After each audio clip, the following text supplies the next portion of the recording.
Leonardo di Piero da Vinci, atau yang sering kita dengar sebagai Leonardo da Vinci, seorang pemahat, arsitek, insinyur, penemu, ilmuwan, penulis, matematikawan, filsuf, dan tentu saja pelukis hebat dari Italia. Dia juga sering disebut sebagai pelopor ilmu paleontologi, iknologi, dan arsitektur, serta dianggap sebagai pelukis terhebat sepanjang masa. Bukan hanya itu, ia juga sering dianggap sebagai penemu parasut, helikopter, dan tank. Dan bukan hanya itu, Leonardo da Vinci juga membuat penemuan penting dalam bidang anatomi, teknik sipil, geologi, optika, dan hidrodinamika.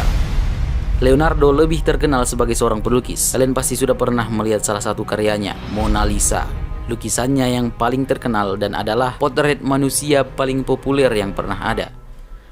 Karyanya yang lain, The Last Supper, buat yang belajar sejarah pasti dah gak asing lagi dengan lukisan keagamaan di masa Renaissance ini. Dan Salvador Mundi, lukisan yang terjual dengan harga 450 juta US dollar atau kira-kira setara dengan 6,5 triliun rupiah, membuatnya tidak hanya menjadi lukisan termahal tapi juga karya seni termahal di seluruh dunia.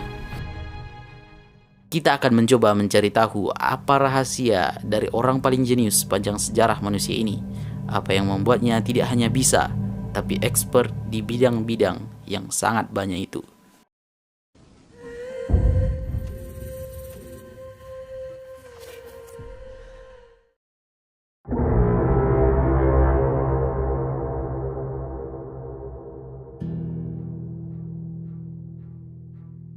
Jenius berpikir secara produktif, bukan reproduktif. Mereka bertanya, berapa banyak cara aku bisa melihat masalah ini? Bukan apa yang diajarkan orang lain padaku cara menyelesaikan masalah ini. Leonardo percaya, kita mulai dengan belajar bagaimana caranya untuk menyelesaikan masalah dengan melihatnya dari banyak sudut pandang berbeda. Supaya bisa memecahkan sebuah masalah dengan kreatif, si pemikir jangan memakai pendekatan biasa yang asalnya dari masa lalu. Mereka seharusnya menggunakan beberapa perspektif berbeda untuk menyelesaikan masalah dan nantinya juga bisa menemukan masalah yang baru.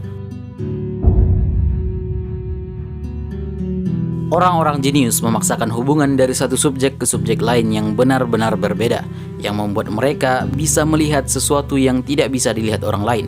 Aristoteles percaya bahwa orang yang bisa menggabungkan dua area keberadaan yang berbeda dan menggabungkannya adalah seorang yang jenius.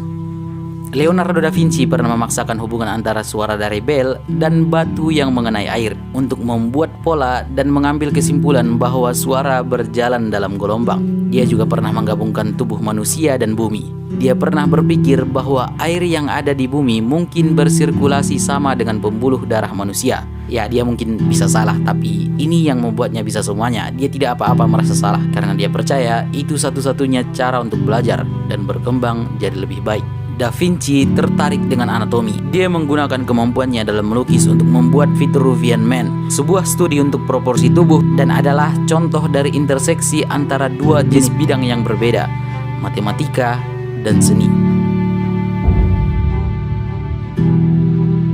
Leonardo da Vinci tentu saja tidak bisa mencapai semua pencapaiannya, master dalam semua bidang yang ia tekuni kalau kerjaannya cuma rebahan seperti kita-kita ini. Dia terkenal melakukan polyphasic sleep, maksudnya 20 menit tidur selama 4 jam, yang kalau ditotal cuma 2 jam sehari.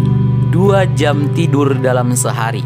Ini jelas-jelas membuatnya punya lebih banyak waktu. Kita buat contoh. Misalnya, kamu hidup sampai umur 72 dan tidur selama 8 jam. Kalau dihitung-hitung, tidurmu bisa mengambil sampai 24 tahun dalam hidupmu.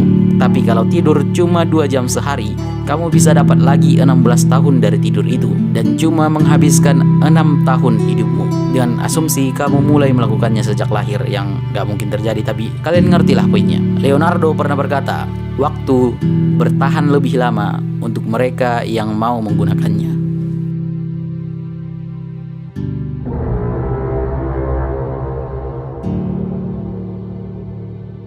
Leonardo da Vinci mengeksplor jangkauan subjek yang sangat luas. Pikirannya tertarik dengan banyak hal yang membuatnya bisa sangat kreatif dan bisa membangun koneksi. Ia punya kumpulan konsep dan ide-ide yang kelihatan tak terbatas. Dan dia mengikuti rasa penasarannya, bukan spesialisasinya. Bukan sesuatu yang dia rasa sudah dia kuasai. Dia ingin melakukan semuanya, ingin mengerti semuanya. Dan ya, dia bisa menguasai semuanya. Orang-orang jenius dengan skill set dan ketertarikan yang beragam adalah yang membuat kontribusi terbesar dalam sejarah. Leonardo tidak terspesialisasi dalam satu domain, tapi dalam banyak domain dan ratusan masalah dengan kumpulan pengetahuan dan pemahaman yang banyak dan berbeda-beda.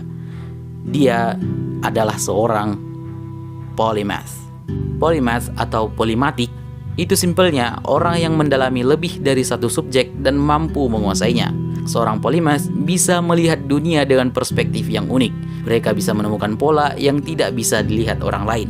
Di masa sekarang adalah masa yang sangat bagus untuk jadi seorang polymath. Karena untuk mendapat pengetahuan dan menguasai skill itu sangat mudah sekarang. Menjadi profesional mungkin akan sangat keren di tahun 80-an atau 90-an. Tapi di zaman sekarang, semua orang sudah profesional. Kamu harus bisa menjadi langka, menjadi unik dengan menggabungkan beberapa skill dan pengetahuan. Dan menjadi satu-satunya yang bisa melakukan hal itu.